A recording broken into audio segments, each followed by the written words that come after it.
কেউ বলছেন শূন্যতা কাটানোর আকুতিতেই তো এত আয়োজন।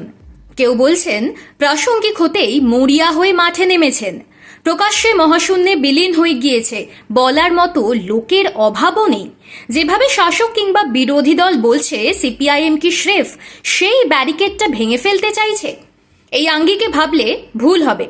শূন্যতা কাটানোর লক্ষ্য ঠিকই, সব নয়। প্রাসঙ্গিক হতে চাইছে লাল ঝান্ডা ঠিকই, কিন্তু তাতেই থামছে না টার্গেট। তাহলে কি চাইছে সিপিআইএম?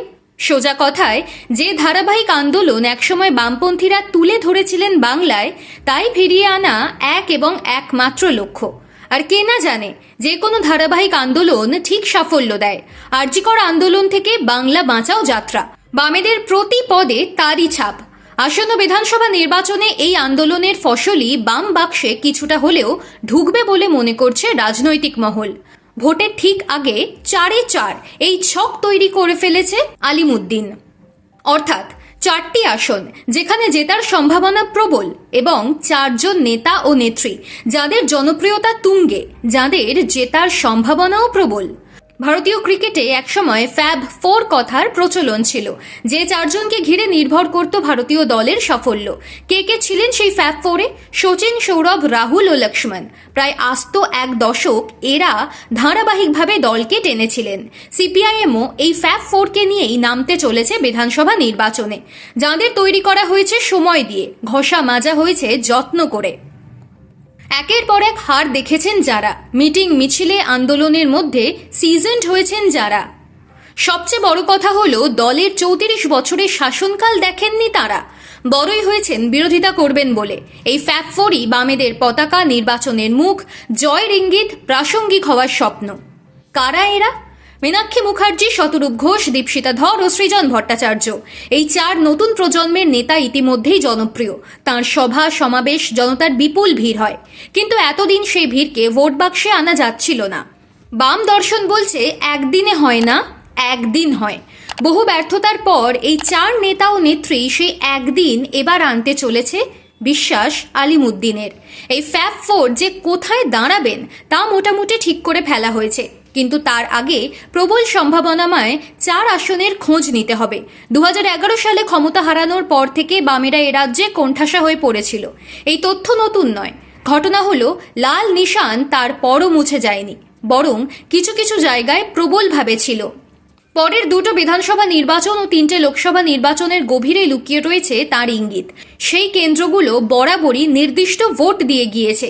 সেই 4টে আসনকে আলাদা করে টার্গেট করা হয়েছে, যেখান থেকে গত কয়েকটা নির্বাচনে 20% বেশি ভোট এসেছে। কোন কোন আসন? 2টো আসন কলকাতায়, একটা কলকাতা লাগোয়া জেলায়, অন্যটা উত্তরের কাছাকাছি। কলকাতার 2টো আসন যাদবপুর ও দমদম উত্তর, তৃতীয় আসন উত্তরপাড়া, আর চতুর্থ আসন মুর্শিদাবাদের জলঙ্গি।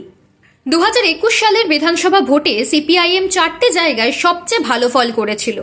মনে রাখতে হবে, এই 21 থেকেই বিধানসভায় শূন্যতার লেভেল পাকাপাকিভাবে গায়ে সেটে গিয়েছে বামেদের।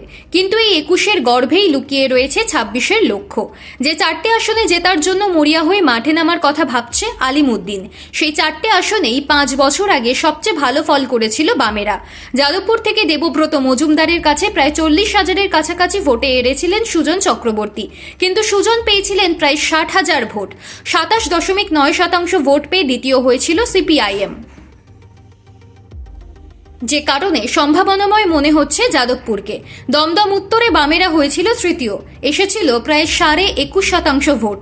জলঙ্গিতেও দ্বিতীয় হয়েছিল সিপিআইএম, 20%-এর বেশি ভোট পেয়েছিল বাম প্রার্থী সৈফুল ইসলাম মোল্লা। আর উত্তরপাড়া থেকে এসেছিল প্রায় 22%-এর মতো ভোট। কাঞ্চন মল্লিক জিতেছিলেন। বিজেপির প্রবীর ঘোষাল দ্বিতীয়, সিপিআইএমের রজত ব্যানার্জি তৃতীয় হয়েছিলেন। এই 4 আসনের মধ্যে 3টে আসনে কাকে কাকে দাঁড় করানো হবে তা ঠিক করে ফেলা হয়েছে। উত্তরপাড়ায় মীনাক্ষী, দমদম উত্তরে শতরূপ, যাদবপুর থেকে সৃজন, বাকি রইলেন দীপশিতা। তাকে তার পুরনো আসন থেকে দাঁড় করানো হবে না, অর্থাৎ শতরূপের মতো বদলাতে চলেছে দীপশিতার কেন্দ্র। তবে হুগলিরই একটি কেন্দ্র থেকে লড়বেন তিনি। জলঙ্গিতে কাকে দাঁড় করানো হবে? তিনি হেভিওয়েট প্রার্থী হবেন নাকি এলাকার পরিচিত কোনো নেতাকেই দায়িত্ব দেওয়া হবে, তা এখনো ঠিক হয়নি বলেই শোনা যাচ্ছে। মোদ্দা কথা, নতুন প্রজন্মের 4 নেতা এবং 4 আসন সিপিআইএম এর নির্বাচনী ছকের কেন্দ্রে ঘুরপাক খাচ্ছে।